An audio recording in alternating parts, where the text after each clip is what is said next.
మహోత్సవంలో భాగంగా అందరూ కూడా రామచంద్ర స్వామి వారి గురించి ప్రతి ఒక్కరికి తెలుసు. అయినా ఆయన కళ్యాణం జరుపుకుంటున్నాం కాబట్టి స్వామివారి మహత్యాన్ని మనం తెలుసుకున్నాము. స్వామివారు ఎవరయ్యా అంటే అయోధ్య మహానగరానికి మహారాజు గారు. ఎవరయ్యా అంటే దశరథ మహారాజు గారు, అంటే రామచంద్ర స్వామి వారి నాన్నగారు.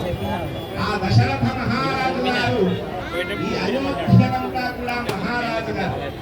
వారికి ముగ్గురు భార్యలు, కౌసల్య, సుమిత్ర, కైకేయి అని ముగ్గురు భార్యలు దశరథ మహారాజు గారు. ఆ దశరథ మహారాజు గారు రాజ్యంలో ఉండవలేటువంటి ప్రజలందరినీ కన్న పిల్లల వలె చూస్తూ రాజ్య నిర్వహణ చేస్తూ ఉన్నారు దశరథ మహారాజు గారు. వారికి అన్ని భోగాలు ఉన్నాయి, వారికి అన్ని ఉన్నాయి కానీ సంతానం లేదు. కనుక ఆ దశరథ మహారాజు గారు సంతానం కోసమై